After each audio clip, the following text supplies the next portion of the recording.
여러분 안녕하십니까, 상승미소입니다. 오늘은 지난번 특별기획 있지 않습니까? 금융위기 10년 주기설 지난 두 편을 했었죠. 미국 편, 그 다음에 미국의 재정적자 부분까지 두 번 정도 깊숙하게 들어봤습니다. 오늘은 세 번째 특집 방송의 세 번째 편, 유럽 편을 분석해 보겠습니다. 유럽 하면 지금 현재 문제되는 나라는 이탈리아, 그 다음에 유로존의 몇 개 은행들, 그 다음에 영국의 브렉시트 정도가 있죠. 이 세 가지 부분, 그 중에서도 가장 핵심은 결국은 이탈리아입니다. 이탈리아 부분을 먼저 살펴보고, 뒤쪽에서 브렉시트와 관련해서 영국, 그 다음에 앞에 이탈리아, 나가서 유로존 전체 은행들, 이 세 가지 변수가 금융위기 10년 주기설에서 일부 유튜버나 언론에서 주장하듯이 경제 위기의 원인이 될 수 있는지 하나씩 찾아보겠습니다. 먼저 보셔야 될 화면은 이탈리아죠. 이탈리아가 금융시장의 중심에 우뚝 섰던 것은 지난 5월 말이었죠. 우선이 이탈리아 10년 채권금리입니다. 10년 채권금리가 본격적으로 오르기 시작한 건 결국은 금융시장에 변수가 있었다는 얘기고요. 가장 먼저 시작이 됐던 게 지난 5월 말에 이탈리아 총선에서 오성운동을 비롯한 극우연합이 정권을 잡았습니다. 잡자마자 극우연합이 선거 기간 동안 좀 심한 말을 했죠. 재정적자 줄이는 거 못하겠다. 심지어는 유로존을 탈퇴할 수도 있다. 이런 무지막지한 이야기를 했었습니다. 그런 상황에서 정치 조각, 즉 정부를 구성하는 문제에서 잠깐 혼란이 있었고, 이 이후 6월달 이후에 조용하던 이탈리아가 지난 9월 말에 다시 또 금융시장의 중심에 나왔습니다. 그 이유는 내년도 GDP 대비 재정적자 비율을 1.9% 이내로 줄이게 되어 있습니다. 그런데 이 예산안을, 이 오성운동연합, 이 극우연합이 주장했던 예산안을 의회에서 통과시켰는데요. 이게 2.4% 적자 수준이었습니다. 그래서 이걸 EU에서 절대 못 받아들이겠다라고 해서 한바탕 홍역을 치렀고, 그걸 다시 2.2%까지 줄이겠다고 했지만 그 자체도 받아들이지 않았습니다. 그래서 아직 지금 현재 서로 핑퐁 게임을 하는 중이고, 11월 30일과 31일에 EU와 그 다음에 이탈리아 국회에서 인준을 해야 됩니다. 인준해야 되는 과정이 있기 때문에 결국 한 3주 후에는 또다시 금융시장의 중심으로 나올 가능성이 충분합니다. 여튼 이탈리아가 재정적자 문제로 시장의 중심에 선 이유는요, 일단 이탈리아 경제 규모가 크기 때문입니다. 이탈리아 GDP는요, 작년 말 기준으로 2.18조 달러입니다. 세계 9위입니다. 8위 브라질보다 한 단계 뒤에 있는 나라죠. 상당히 GDP 규모가 큽니다. 그런데 이 나라의 전체 국가 부채 비율, 정부 부채 규모는 GDP 대비 133%. 옛날까지는 아니죠. 지난 2012년에서 15년 사이 유럽 재정위기가 있었을 때 나왔던 단어가 돼지들이죠. PIIGS. 그 중에 그리스 다음으로 이탈리아의 부채 규모가 상당한 수준입니다. 지난번 미국 편에서 미국이 경제위기, 재정적자 얘기했어도 미국은 GDP 대비 100% 근처로 이게 충분히 관리되고 있었잖아요. 그런데 이탈리아는 경제 규모도 큰 상황인데 부채 규모도 만만치 않습니다. 그래서 이렇게 경제 규모가 큰 이탈리아가 0.1%만 늘린다 해도 그 다음에 넘어가기 때문에 그게 상당히 기하급수 형태로 늘어날 수 있거든요. 그래서 ECB는 계속 약속을 지켜라. 재정적자 비율을 줄여라. 그러니까 적자를 줄여라. 이렇게 하고 있는 거죠. 그런데 이 이탈리아는 이 경제 규모는 이 유로존의 3위입니다. 독일, 프랑스 다음으로 이탈리아가 3위인데 전체 채권 발행한 금액을 총합하면 2조 유로 정도 됩니다. 그래서 이 2조 유로화, 2조 유로는 이런 이 채권 발행 규모는 유로존 넘버원입니다. 그러니까 경제 규모는 3인데 채권을 발행한 이 금액 규모는 전체 1위다. 이러기 때문에 재정적자를 줄이는 게 만만치 않은 겁니다. 왜? 빚으로 살아온 나라한테 빚을 갚아라. 이게 쉬운 일이 아니지 않습니까? 원래 외상은 소도 잡는다고 그랬잖아요. 외상은 쓰는 건 쉽지만요. 갚을 때는 생돈 나가는 느낌일 겁니다. 그래서 쉽지가 않죠. 당연히 국가의 돈을 쓰자는 거고 이 국가의 돈을 더 쓰겠다는 그 캐치프레이즈로 당선이 됐던 정권을 잡은 오성운동연합으로서는 이 정책을 포기하면 결국 다음 총선에서 자리를 내놓아야 되거든요. 그래서 죽이 되든 밥이 되든 일단 갈 때까지 가고 할 수 없이 물러설 수 있는 명분이 필요한 상황입니다. 그 명분은 뭐 금융시장 혼란이 되겠지만요. 이탈리아가 더 문제가 된 이유는 이 그림에서 보시지만 이게 퍼블릭 데프트입니다. 그러니까 재정 적자에 대한 이자 비용이 계속 늘어나고 있어요. 그러니까 재정 적자만 중요한 게 아니라 이 채권 발행한 게 워낙 많기 때문에 이 이자 비용이 늘어나고 있고 이 수치는 맨 위에 골드만삭스가 예상할 때 이 비율은 점점점 늘어난다고 되어 있습니다. 그런데 만약에 재정적자 문제로 최근에 이탈리아 채권 금리가 많이 올랐잖아요. 더 올라버리면 이 자체로 이탈리아에 다시 또 부메랑으로 돌아옵니다. 그러니까 이탈리아로서도 너무 이렇게 명분을 갖기 위해서 너무 강하게 밀어붙이면 그게 부메랑으로 와서 이 이자 비용을 감당하기 쉽지 않거든요. 어쩔 수 없이 결국 이렇게 늘어날 거로 생각되는 이 재정 적자를 이탈리아도 줄여줘야 됩니다. 줄여줘야 채권금리가 낮아서 그 낮은 만큼 이자 비용을 절약할 수 있잖아요. 절약할수록 결국은 그게 국민한테 돌아가기 때문에 당연히 이탈리아는 ECB 권고안에 따를 수밖에 없습니다. 마찬가지로 ECB도 이탈리아의 그 재정 적자 비율을 양보해버리면 다른 나라들, 스페인, 프랑스 등등 모든 나라들이 그 재정적자 권고안을 따르고 있거든요. 심지어 그리스의 경우는 뭐 연금까지 깎아가면서 지키고 있는데 이탈리아의 상황을 용인해준다. 그러면 다른 나라들도 다 들고 일어나게 됩니다. 그렇게 다 들고 일어나 버리면 유로화의 미래가 없어지고요. 유로존 자체, 유로화를 쓰는 19개 국가들의 연합이 존속될 가능성이 적습니다. 그래서 이게 이탈리아만의 문제가 아니라 ECB의 문제고 ECB는 결국 유로존 전체의 문제다. 이렇게 보시면 되겠습니다. 이게 지난번 미국에서도 한번 언급을 했었잖아요. 늘어나는 재정 적자, 늘어나는 미국 국가 부채 규모가 그 관리하는 방법은 세 가지였잖아요. 첫째, 소득을 늘리는 방법, 그 다음에 지출을 줄이는 방법.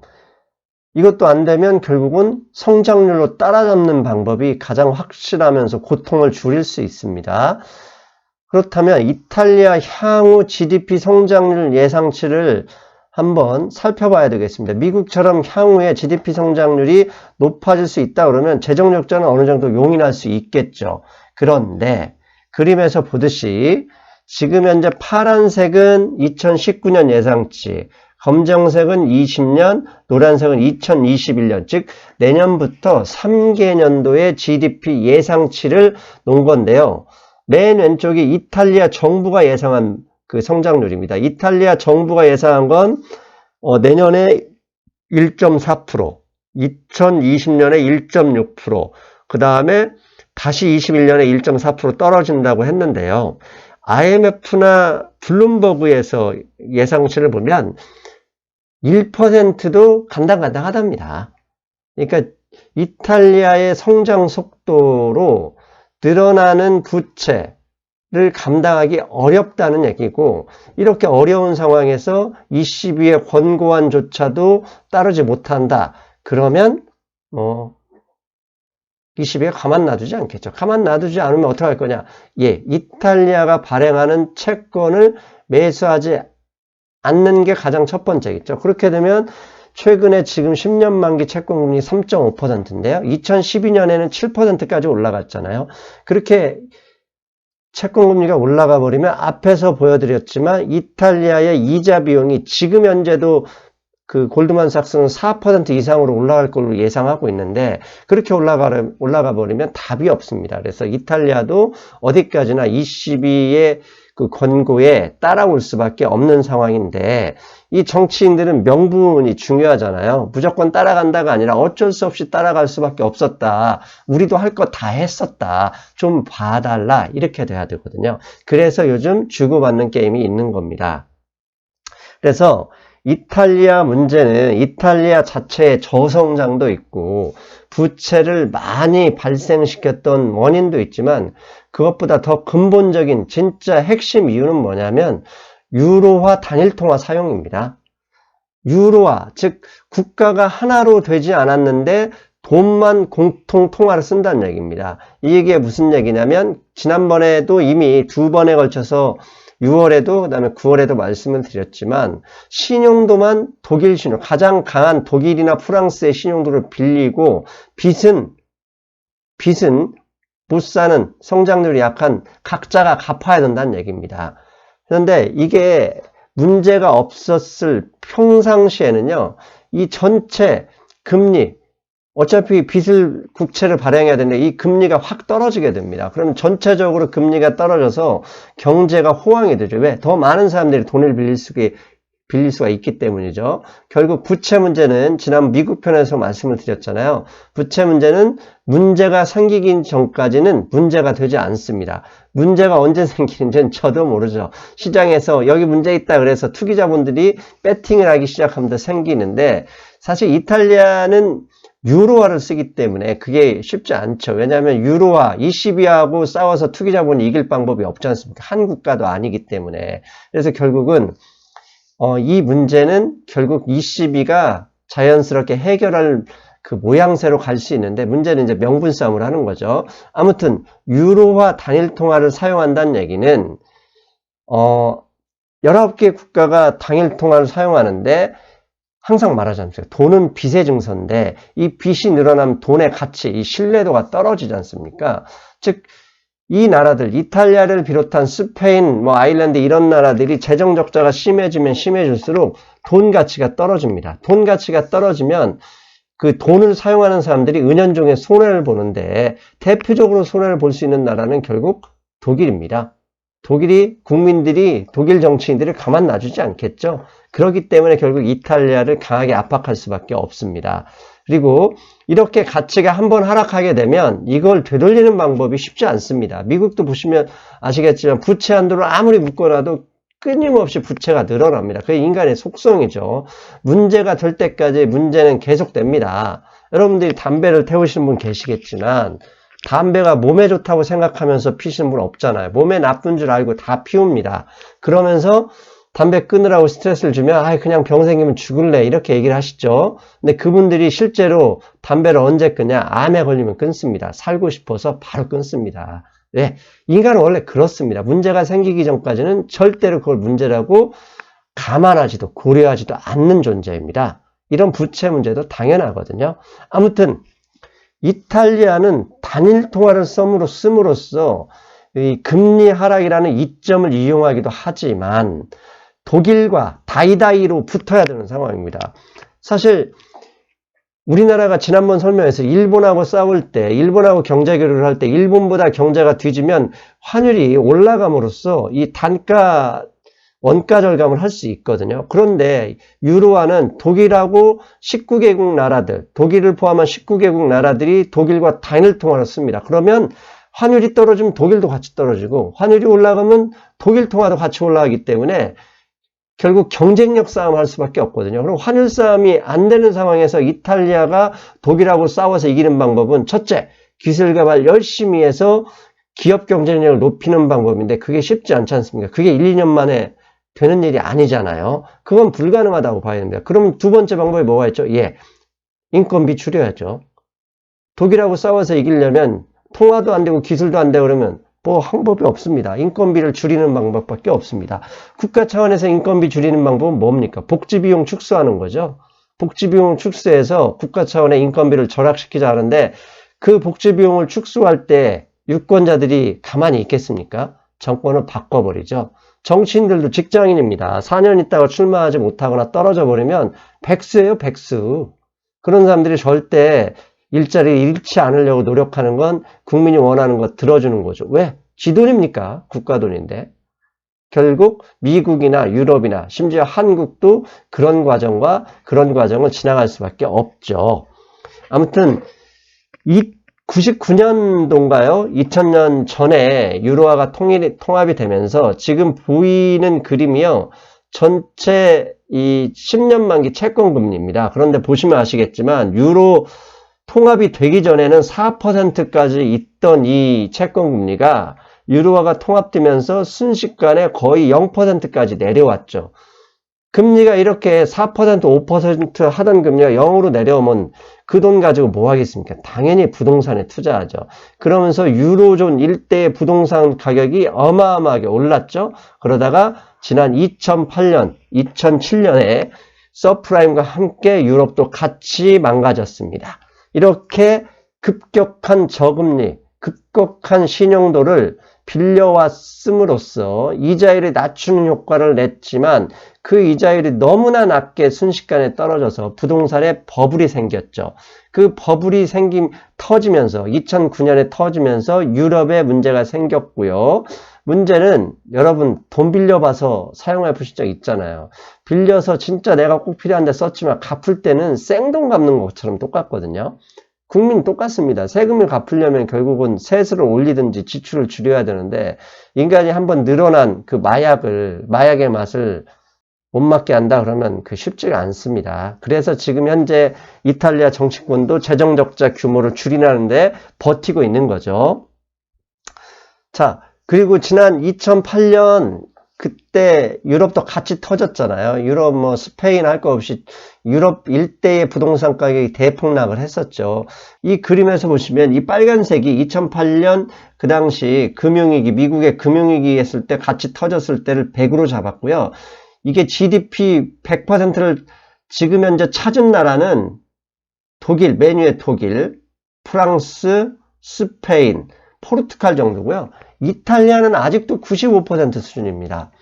여러분 생각을 해보십시오. 10년 동안 열심히 살았는데 생활 수준이 지난 2008년에 95% 수준밖에 안 된다. 미치고 환장하고 팔짝 들 일입니다. 이러니 이탈리아 정치인들이 생명이 그냥 모가지가 날아가서 바뀌어버린 거고 그 틈을 극우연합이 치고 들어온 겁니다. 뭐라고? 이 모든 게 22 탓이고 독일 때문이다 이러면서 선거운동을 했던 거죠. 마치 공통의 적을 하나 만들어 놓고 그놈 나쁜 놈하고 싸우는 거죠. 최근에 트럼프 대통령도 실제로 중국을 이런 오성운동 연합에 했던 것처럼 중국 때문이다. 우리의 일자리는 모든 게 잃어버린 게 중국 때문이다 이러면서 몰아붙이고 있잖아요. 그럼 지지율이 올라가거든요. 아무튼 유로화 시스템의 한계, 모순 때문에 이탈리아만 이런 문제에 걸린 건 아닙니다. 스페인도 마찬가지고 그리스, 심지어 프랑스도 똑같습니다. 즉 화폐의 이 단일화의 한계를 넘어서려면 결국은 재정이 통합돼야 됩니다. 자, 화폐가 통합되고 재정이 통합된다. 이 얘기는 국가가 하나로 되는 거죠. 즉 이게 다른 나라가 아니라 한 나라가 되는 겁니다. 예산도 같이 쓰고 세금도 같이 쓴다 그러면 나라가 하나로 통일이 돼버린 거죠. 그런데 현재 신용도만 통일했을 뿐 나라는 각기, 재정은 각기 써야 되는 겁니다. 그래서 빚은 각자 빚을 내고 갚는 것은 현재 ECB가 중간에서 같이 갚지만 각 나라의 세금을 쓰진 못하는 이런 모순적인 구조죠. 모순적인 구조이기 때문에 문제가 생기는 거다. 그래서 빚이라는 건 항상 공동의 책임이고 갚는 것은 각자가 갚아라. 이러니까 힘든 거예요. 야, 공동에 책임졌으면 갚는 것도 같이 갚자. 이렇게 주장하는 게 이탈리아지만 잘 사는 프랑스나 독일이 이걸 용인할까요? 절대 불가능한 일이죠. 지난번에 말씀드렸던 것처럼 같은 서울시민, 같은 대한민국 국민인데도 도봉노원 금천에서 서울시에 남는 세금 강남구에 세금 좀 갖다 쓰자 그랬더니 난리 났었잖아. 왜 그걸 다 메고 주냐. 아니 같은 도시, 같은 나라에서 이 지경인데 나라가 다르고 민족이 다른데 하나로 통합된다? 불가능하죠. 결국은 유로가 찢어지든지 둘 중에 하나입니다. 그런데 아직까지는 그럴 가능성이 없죠. 제가 살아있는 기간 동안에 어떤 일이 있을지 몰라도 최근에는 절대로 그럴 일이 발생할 가능성이 없다고 봅니다. 아무튼 환율이라는 것은요. 자정작용을 해야 되는데 자정작용이 없는 상황에서 독일과 맞붙으려면 결국 인건비를 줄이는 방법밖에 없다. 인건비 줄이는 건 결국 정부의 지출을 줄이는 건데 그 지출을 줄인다는데 OKR 유권자는 없다는 게 유로화 시스템의 모순이라는 겁니다. 앞에서 말씀드렸지만 재정적자에 대한 이 부분은 이탈리아만의 문제가 아닙니다. 프랑스도 이 그림에 보시면 프랑스도 재정적자에 대한 부담이 만만치 않고요. 지금 현재 이탈리아보다 재정적자 비율이 더 높습니다. 이렇게 재정적자가 아닌 나라들은 뭐 독일이나 네덜란드 이 정도 순밖에 없고요. 거의 모든 나라들은 이렇게 독일보다 경쟁력이 뒤지기 때문에 이런 상황을 똑같이 겪고 있다는 얘기죠. 즉 그 얘기는 유로화의 모순 때문에 지금 이탈리아 문제가 있는 것이다 얘기를 하고요. 그 다음 22의 구조에서 지분을 보면 독일이 26%, 프랑스가 20%입니다. 이 얘기는 뭐죠? 22가 사줄 국채 문제가 되면 저 금액만큼, 저 비율만큼 나라가 책임을 진다는 얘기죠. 그런데 독일 국민의 입장에서는 저렇게 쉽게 받아들이기 어렵죠. 프랑스 국민도 마찬가지고요. 그래서 결국 돼지들을 ECB가 이 유로화를 품어내서 가기 위해서는 결국 돼지들 다독거려야 되고 그 약속을 받아낼 수밖에 없습니다. 그래서 만약 이탈리아 앞에서 말씀드린 대로 ECB가 2.4% 재정적자를 용인한다면 그리스, 스페인 등 다른 나라들도 가만히 있지 않을 것이죠. 왜? 빚이 한번 늘어나면요. 빛의 속도로 늘어납니다. 그렇게 되면 독일 국민이 난리 날 거고 독일이 원해서 유로화를 깨자 이런 주장이 나올 수도 있죠. 아무튼 긴축을 수정하지 않는다면 결국 ECB는 지금 현재 이탈리아 국채의 거의 대부분을 ECB가 사주고 있는데 사주지 않게 될 것이고 안 사주면 채권금리 급등해서 이탈리아가 더 고생하게 되겠죠. 어쩔 수 없습니다. 재정통합이 되든지 아니면 유로화를 깨야 되는데 그건 시간이 필요하고요. 현재는 결국 ECB의 권고안을 이탈리아가 수용하게 될 수밖에 없다. 왜? 유로화를 깨버리면 이탈리아 부자들의 돈이 순식간에 날아가거든요. 그렇게 되면 아마 유로화를 깨기도 전에 이탈리아 모든 국민들은 은행에 돈 찾아서 달러나 금으로 바꾸거나 아니면 유로화로 바꾸려고 노력할 겁니다. 이게 결국은 유로화를 버리지 못하는 핵심적인 이유도 됩니다.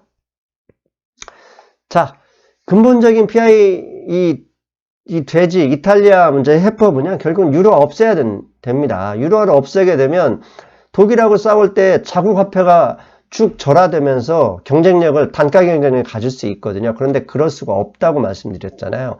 결국은 어떻게 하느냐? 끝까지 가야 됩니다.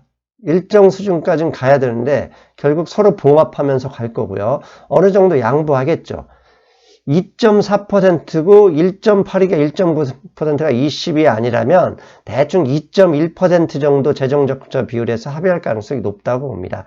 그렇게 해야 서로 양쪽 명분을 가지고 나도 이랬고 너도 이랬다. 우리는 여기서 대타협했다. 이렇게 신문에서 그 다음에 정치인들이 떠들 수 있기 때문입니다. 자, 이게 시간이 벌써 25분 돼서 제가 막 급하게 가니라고 30분도 긴 시간이라. 그리고 핵심은 지금 현재 지난 2014년에 유럽의 재정이 13년, 12년에 발생을 했었잖아요. 그때 유로존 국가들이 발행한 채권, 특히 PIIGS, 이 돼지들이 발행한 채권에 대한 상환 문제가 상당했었죠. 그 이후 이런 유로존 국가들이 발행한 채권을 대부분 어디에 샀냐? ECB에서 샀습니다. 이게 뭐냐면 그 당시 0%로 놨을 때 이 0%보다 비율이 낮아진 기관들은 이 국채를 계속적으로 더 이상 사지 않고 그냥 상환을 시켰다는 얘기고요. 이 위에 계속 늘어났다는 얘기는 그러니까 이게 0에서 무려 약 4년 동안 무려 얼마의 금액을 ECB가 샀냐면 10억, 100억, 이게 3천억 유로 정도를 샀네요. 즉 2014년 이후에는 거의 모든 금융기관이나 투자자들은 유럽의 유로존 국채를 산 적이 없고요. 오로지 ECB만 샀습니다. 그러다 보니까 현재 ECB가 이 유로존 국가들의 국채를 얼마나 보유하고 있냐면 그냥 이탈리아만 보겠습니다. 이탈리아 전체 국채가 2조 유로인데 2조 유로의 20%를 ECB가 가지고 있고요. 그 다음에 현재 이탈리아 채권의 65%는 이탈리아 뱅크와 금융기관들, 즉 영내에서 소화하고 있고 대부분은 ECB가 늘어나는 걸 채용하고 있다는 얘기입니다. 결국 ECB는 어쩔 수 없이 유로화를 유지하기 위해서 이탈리아 국채를 사는 거고 이탈리아는 그거라도 ECB가 안 해주면 유로화를 쓸 이유가 없는 거죠. 그래서 이 문제는 유로화를 계속 이탈리아가 쓰는 한 끊임없이 일어날 문제입니다. 왜? 어쩔 방법이 없습니다. 그렇다고 유로화를 이탈리아가 깨자고 나설 수도 없습니다. 왜? 이탈리아가 깨자고 옛날 통화로 돌아가는 순간 이탈리아 돈이 엄청나게 평가전화돼서 이탈리아 자산이 날아가거든요. 부자들이 그 자산 다 팔아서 유로화로 가서 국외로 일반출할 수밖에 없기 때문입니다. 아무튼 향후 이탈리아 일정을 보니까요. 오늘이 11월 6일인데 11월 30일에 EU 커미션에서 이탈리아 예산안에 대해서 그 판단을 하게 되어 있습니다. 그래서 이때 예산 권고안이 확정이 되면 그 다음날 이탈리아 의회에서 이걸 인준하는 절차가 필요한데요. 결국 이때는 그 전 일주일 전부터 주고받기 하면서 금융시장 좀 흔들 가능성이 있다는 얘기입니다. 그 이후 파국 없습니다. 결국 합의됩니다. 흔들리겠구나 예상하면 좀 쉬었다가 그 다음에 진짜로 흔들리면 결국 그때는 다시 안정되겠구나 생각하시면 틀림이 없을 거라고 봅니다. 자, 여기까지 이탈리아 문제죠. 그러니까 이탈리아 문제로 경제위기 가능성 없다. 왜? ECB가 어차피 책임질 일이고 이탈리아도 결국 재정적자 감축안은 일부 수용할 수밖에 없다. 왜? 유로화를 사용하고 있기 때문에. 그래서 이탈리아 문제로 경제위기를 논하는 거 어불성설. 이렇게 말씀드릴 수 있습니다. 그리고 유로존 은행들 최근에 도이치뱅크 독일 최대 은행이죠. 도이치뱅크의 주가가 9유로 밑으로 떨어졌잖아요. 근데 이게 도이치뱅크만의 문제가 아니라 지난 2009년도까지만 해도 전 세계 금융기관, 특히 유럽과 미국의 금융기관이 이 주가 흐름이 같이 움직였었는데요. 2012년 이후 완전히 달라졌죠. 이 JP모건을 위시로 한 미국의 금융기관들은 2009년 이후 거의 2배 가까이 이 주가가 올랐지만 유럽은 더 떨어졌죠. 그때보다는 마이너스 47%입니다. 이게 도이치뱅크만의 문제가 아니라 유럽 전체 은행의 문제거든요.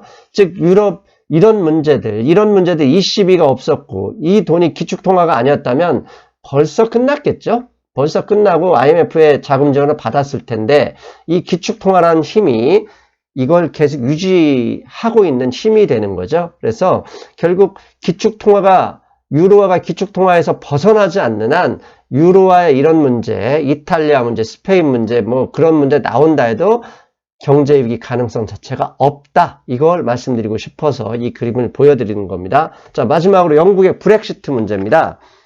사실 브렉시트가요, 하드 브렉시트고 소프트 브렉시트고 저는 신경 쓸 거 하나도 없다고 봅니다. 이 브렉시트를 어렵게 생각하지 마십시오. 영국과 EU들은 거의 주권은 다르지만 하나의 나라로 연방제 형태로 썼습니다. 연방제 형태의 그 국가연합이었습니다. 그래서 서로 왕래하는 데도 여권도 필요 없었고요. 물건도 결국 전라도에서 경상도로 가는 물건에 관세 안 붙지 않습니까? 그거하고 똑같았어요. 그런데 영국 경제가 조금씩 힘들어지면서 이 모든 것을 영국 우파 정치인들이 누구 탓을 했냐?